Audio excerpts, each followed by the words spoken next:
Well, good morning. I'm here. I may not look like much or sound like much, but I'm here.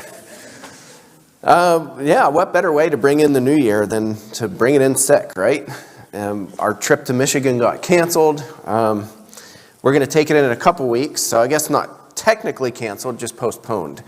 But it could be worse, right? It could be a lot worse, and we'll take what the good Lord gives us.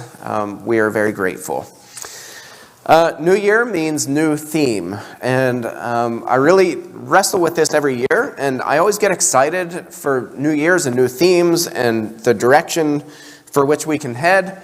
And I know for everybody it's been just such a bizarre 2 years, and now with all the cases of COVID are up, cases of flu have absolutely skyrocketed. That's what we had. So it's just, we're living in this time where we're still living in this unknown, right? And I feel like that almost should be our theme. The time of the unknown. There's just so much going on around the world, and there's just a lot that's kind of hanging in the balance. And, we're trying to make plans, and plans change. And that's kind of been our process for 2 years. I had plans for the church. We had plans for the family. We had plans for vacation. We had plans to go to Michigan for Christmas. We make all these plans and they change.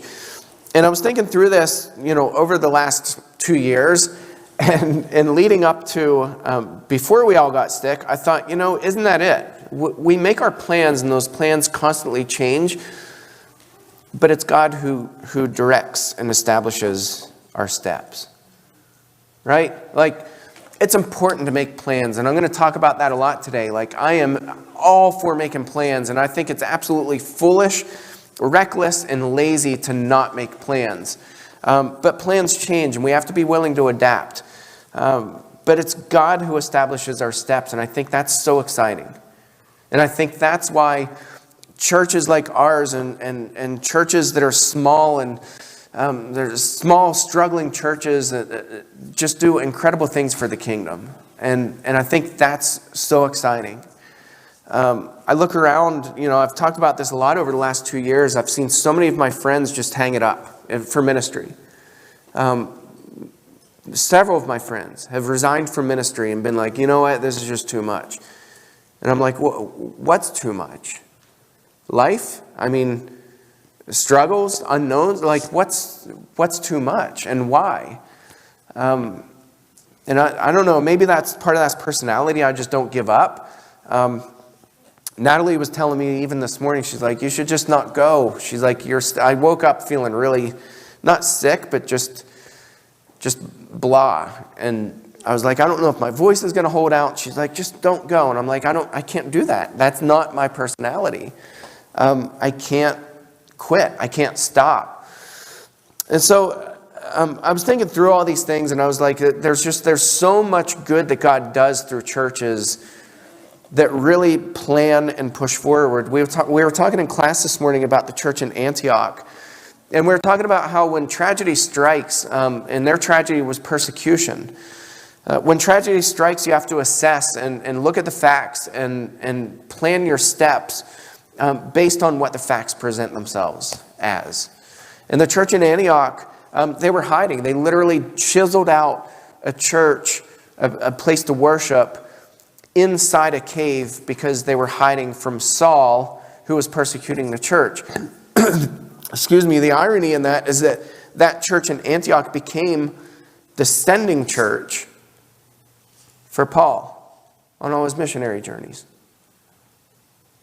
But at the time, we said this in class, at the time that the church chiseled this hole out in a cave, they didn't send an invitation to Saul, the persecutor of the church, and be like, we want you to come worship with us, right? Because it would have been a death sentence. They were smart, they were wise, they made plans, their plans changed, and it was God who established their steps, and they became one of the most powerful, God, Spirit-filled churches that blessed millions of people, because that's who God is. Again, I'm going to keep bringing this up. We're going to move people through a process, and that is part of our plans. Loving neighbors, loving God, serving others.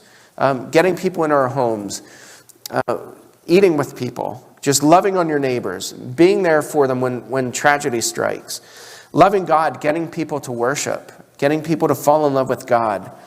And then serving others, rolling up our sleeves and serving people who really need our help. I thought this was kind of fitting. I saw this on, I think I saw this on Instagram the other day. The moment you realize 2022 is pronounced 2020, the year this all started, 2022 also. Hopefully this year is not a repeat of 2020, 2 years ago. But I thought this was kind of fitting. Okay, so how do we define success? Or what takes success as Christians? I'm talking as Christians here, but I'm certainly going to talk about business because I think there's some overlap just with successful people in general. But to be a successful church, and I almost don't like that term because it's so subjective, right? How do you define what's successful and what's not? And some people by so many measures would look at our congregation and be like, you guys are an absolute failure. You don't have this big budget. You don't have multiple ministers. You don't have elders and deacons. You guys are a failure on so many levels. So success is really subjective. And I would say that by other metrics, we're incredibly successful. Like I see us doing things that large churches can't do, or won't do, or don't do. So with that in mind, it is somewhat subjective, but all successful people will say these same things. It requires a plan. I know of no successful, wealthy person who says, I just went right on in there and just winged it. I flew by the seat of my pants and everything just fell into place, and my goodness, life is magnificent. Now there are scammers out there with all these get-rich-quick schemes, which are all nonsense, that'll tell you that, but all genuinely successful people will tell you it started with a plan, it progressed with a plan, and it ends with a plan. We always have a plan. I'm going to read a couple quotes from some highly successful people, entrepreneurs. Mark Cuban is one of them. Mark Cuban is a self-made billionaire. He's on Shark Tank, owns the Mavericks. Mark Cuban, what's that? Hoping he buys the Pirates? Oh, that'd be an interesting move. So he says this. He says, work like someone is trying to take it all away from you. He's like, a lot of people get complacent in life, and they kind of work like, this is my 9 to 5, and I'm going to punch the clock, and I'm going to do my work, and I'm going to go home and hang it up, and they just don't care. And he said, the successful people in life realize that there's competition out there. They realize that it's a competitive world, and that successful people are always thinking about how they can outdo the competition. And so he says, always work like somebody's trying to take it all away from you.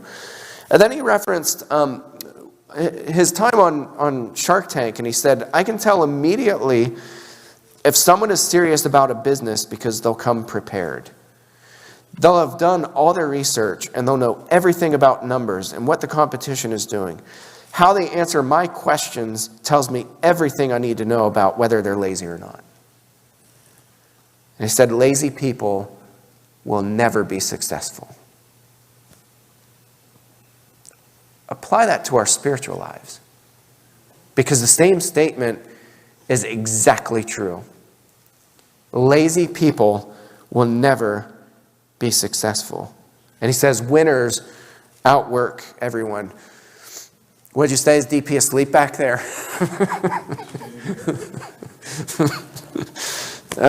We joke about DP sleeping all the time, right? DP even put pictures of you sleeping back in the sound booth.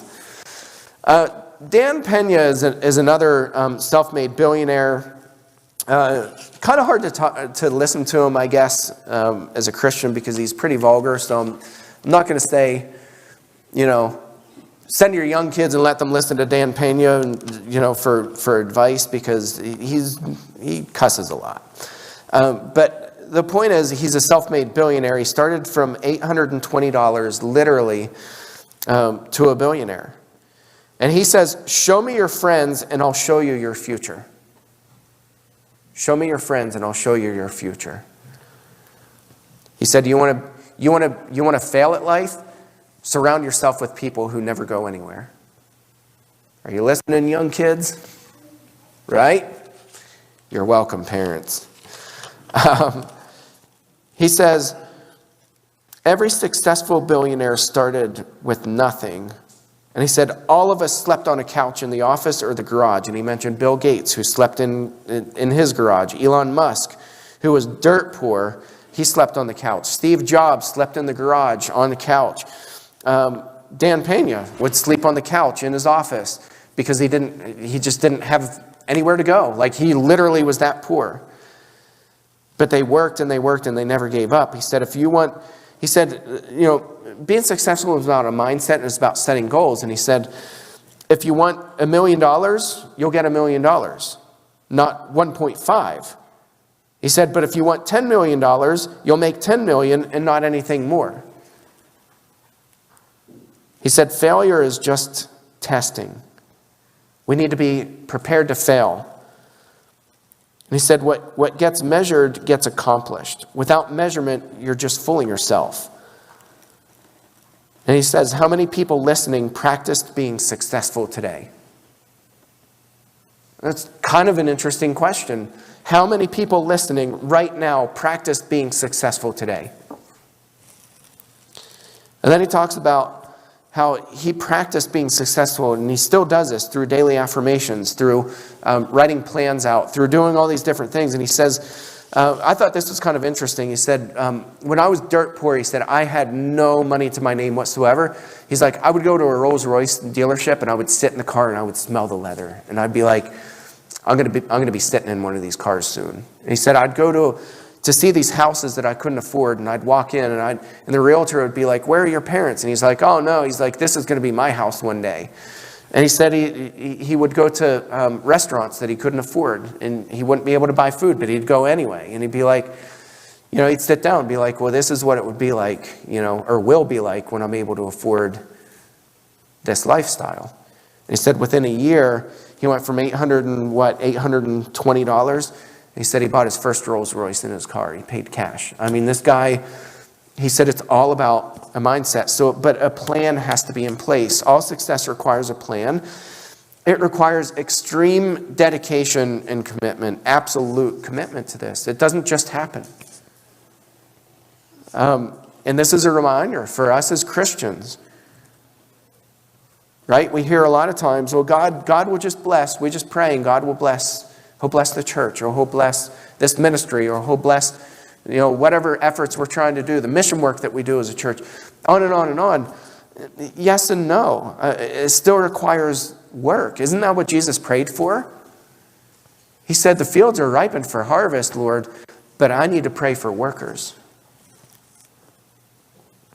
Discipline. Discipline, discipline, discipline. Dan Pena said, you know what the top 75% of billionaires have in common? 75% of all billionaires serve time in the military. Of those, 75% of them who serve time in the military, martial arts. Isn't that interesting? Discipline is a must. And then willingness to adapt and grow when failures occur. Again, failure is just testing. We get so afraid to fail, and we say, well, it just wasn't meant to be. Well, maybe not, but try something else. That's definitely my personality. I will try just about anything, and I don't care about failing anymore. Like, I'm at the point in my life where I fail at something, I'm like, oh, well, at least I tried it, right? I don't look at that as failure. I look at that as growth.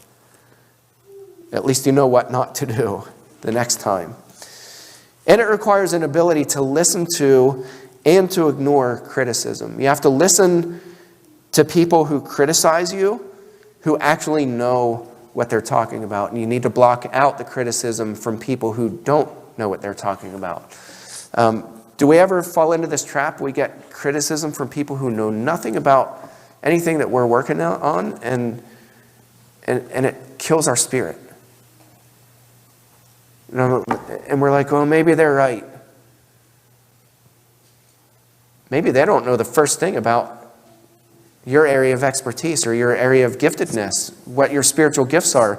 Maybe they don't have a clue about that. And so you have to learn to ignore certain criticism and listen to others. There are other people that I would listen to. I would look at successful people in ministry, and I would listen to their criticism. I want to know. And criticism, by the way, doesn't mean talking down to somebody. It means you're kind of analyzing what's going on in their life, and you can offer advice.